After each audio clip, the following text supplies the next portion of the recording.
ဝါဆာဘီအမြင့်ရဲ့အစီအနှစ်အစွမ်းဝက်ချံဖြစ်စေတဲ့ဘက်တီးရီးယားတွေကိုကူညီတိုက်ဖြတ်ပေးလို့လင်းလက်တောက်ပပြီးဝက်ချံကင်းတဲ့အသားရည်ကိုရရှိစေပါတယ်ဂါနီယာမန်အကနို5ဝါဆာဘီဖုန်း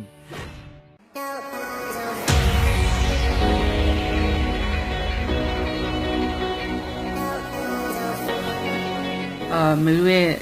1 year anniversary 23ရက်နေ့မှာတစ်နှစ်ပြရပါတော့အဲ့ဒါမေတို့ချစ်တဲ့ကလေးအမရဲ့ကိုရအများကြီးပို့ပေးရဟာဒါမှမနေ့ကရင်ဖြစ်နေကြတာပေါ့နော်စိတ်ခက်ကောင်းမှုမျိုးစုံပါပဲရန်ဖြစ်ပြီးမှညနေပိုင်းလောက်မှပဲဟိုစင်နှွှဲရဆိုတော့သူတို့ကြားလေးလည်းဖြစ်ပါတယ်လို့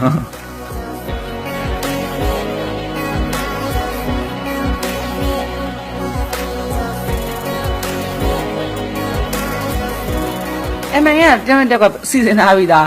ဒါပေမဲ့သူ့အမေကပြောထားဟို23ရက်နေ့ကြာလို့ရှိရင်သူမေကို surprise လုပ်ပေးချင်တယ်ဆိုတော့မေကမလုပ်ပေးနဲ့ဘာလို့ဆိုမေက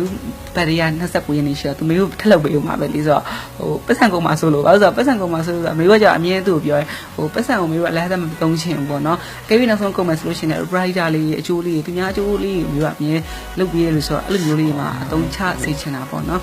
အားကြောင့်လည်းမနေ့ကမေကဒီ23ရက်နေ့မှာသူ့ကို surprise လက်ဆောင်ကဘာလဲဆိုတော့ဟိုဆွမ်းနာမကြကြောင်းမှာပေါ့နော်မေတို့ချက်ချင်းကြောင်းမှာနာမကြရဲ့ကလေးလေးကိုမေတို့သွားပြီးတော့အလှလေးလုပ်ပေးရပေါ့နော်မေကအမြဲအလှလုပ်တိုင်းတေချာတိရောက်လေးအလှတစ်ခုလုပ်တယ်အဲ့အလှတစ်ခုလုပ်ပြီးတိုင်းလည်းမေတေချာဆူတောင်းတယ်အဲ့ဆူတောင်းလေးမေပြေးချင်တယ်ပေါ့နော်အဲ့တော့မနေ့ကလည်းမေတေချာသွားပြီးတော့လှပြီးတော့တေချာဆူတောင်းပေးရပေါ့ကလေးအတွက်အဲ့လိုလေးလုပ်ပြီးပြီးတော့မေတို့နိုင် surprise လေးလည်းဆောင်ပေးသူကလည်းအမှန်ကမေကိုသူမခေါ်ဦးတာပြောတယ်ပန်းစည်းတစ်စီးကြီးအိမ်ရောက်နေတာဒီပန်းစည်းပေါ့နော်မေကမသိဘူးစိတ်ကောက်နေအဲ့ပန်းစည်းလည်းမေမကြည့်နိုင်ဟိုကလေးတွေပေးဟာရပေါ့နော်ပြီးမှမေအစီကြည့်မှာအမှန်တော့အဲ့ပန်းစည်းကသူပြရဖြစ်နေတာကြိုတင်စီစဉ်ထားလို့ပါ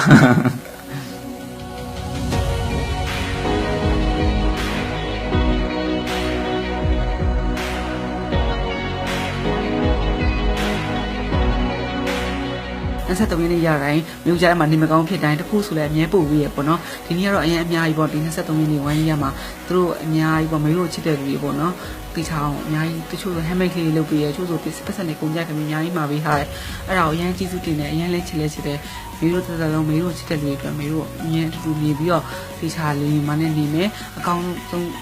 တူနေမယ်ပေါ့နော်ပြီးတော့မေတို့ fighter တွေအများကြီးလို့အများအကျိုးတွေလည်းအများအကျိုးလည်းမေတည်ဖို့သွားမေတို့မျိုးဆုံးဖြတ်ထားတယ်ပေါ့နော်ဒီလောက်မေတို့ချစ်ပြီးတော့စိုးရိမ်ပြီးပူပန်ပြီးတော့ဒီမျိုးလေးလုပ်ပြအောင်မျိုးကကျေးဇူးတင်ပါတယ်တင်ပါတယ်လို့